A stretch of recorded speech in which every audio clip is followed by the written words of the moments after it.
Good morning, Virginia. This is Virginia This Morning. This segment is sponsored by GRTC Transit System. Welcome back to Virginia This Morning. We turn our focus now to GRTC Transit System, a century-old nonprofit transportation system serving our greater Richmond region. Director of Planning Larry Hagin joins us with an overview of the basics. Good morning, Larry. It's good to see you. It's good to see you too. We haven't visited since we were riding the bus together like last year. Right, it's been about a year. Thanks for having us back. Yeah, absolutely. It's our pleasure. It's nice to see you. And even though I haven't been on the bus since I visited with you that time as your guest, you guys are running routes every day. You're very busy. That's correct. Yeah. Give us an overview of GRTC Transit System. Right. Well, we really appreciate the opportunity to be here to talk about what we do. I think that in your typical urban environment, the transit system can just be white noise in the background, and folks don't always realize we're there trying to make the community better every day with our services. In the Richmond area, we provide over 30 fixed routes, gathering folks from suburbs, bringing them to downtown every day, workers, folks with discretionary trips. We also have on-demand type service that's curb to curb, and that's for folks that might have trouble using our fixed route buses. So we really try every day to get people moving around as best as we can in the region. Where we provide service right now is mostly in the city of Richmond. We do provide some service in Henrico County and a little bit in Chesterfield County with some of our express routes.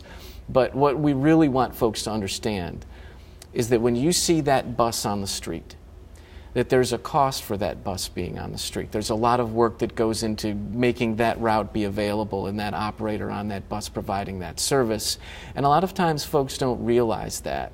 When you see the bus, you have to think about the fact that we have to pay the operator to drive it. We have to pay for fuel like everybody else too. And we try to get routes in place that get as many people on that bus as we possibly can. That can be a real challenge given that we are trying to come up with one route to meet the needs of a whole bunch of people, all with their own individual timelines and destinations where they want to go. So we try to guess where we think the best bang for the buck will be and provide the best service along that. It's got to be reliable, it's got to be safe.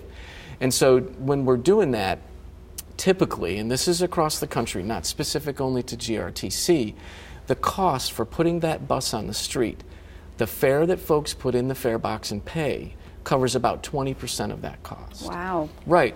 About 80% of that has to come from somewhere else. You have to cover all of those costs some way, somehow.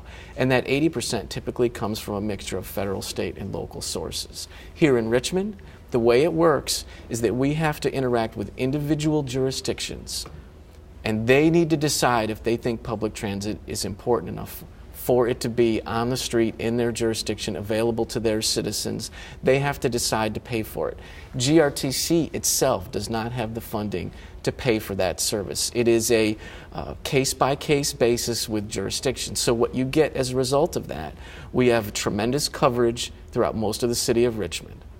We've got a little bit of coverage throughout Henrico County with some fixed routes and local routes. We only have a few express routes in Chesterfield County, and we've got one that goes back and forth to Petersburg. And of course, the Hanover route that we rode in Mechanicsville a year ago. And that right there is an experimental route with federal money paying for the operating costs just to see if it would work. And as you mentioned, and thank you, that was a very clear explanation of how it works, because it's critical that we have a better understanding of that. As you mentioned, sometimes we don't fully appreciate what it takes to get it on continuing on those 30 fixed routes and all the services that you offer. But you've seen an increase in ridership, you said, consistently over the last 2 months. Those gas prices are starting to pinch. Right. We do think that gas prices, of course, they're going to impact somebody looking for other alternatives, right? They, like all of us, we all want to see what we can do with our own personal budget and save money where we can. And the bus solidly can fit into that, without a doubt.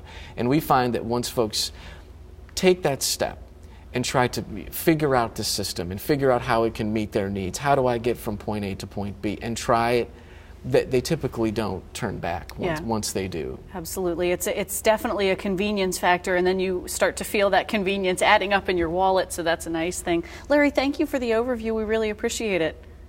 Thank you for having us, and we'll look forward to talking to you again in the future. Absolutely. You can learn more about GRTC Transit System by visiting online, ridegrtc.com, or call 804-358-4782. And GRTC welcomes visitors to their office headquarters at 301 East Belt Boulevard in Richmond.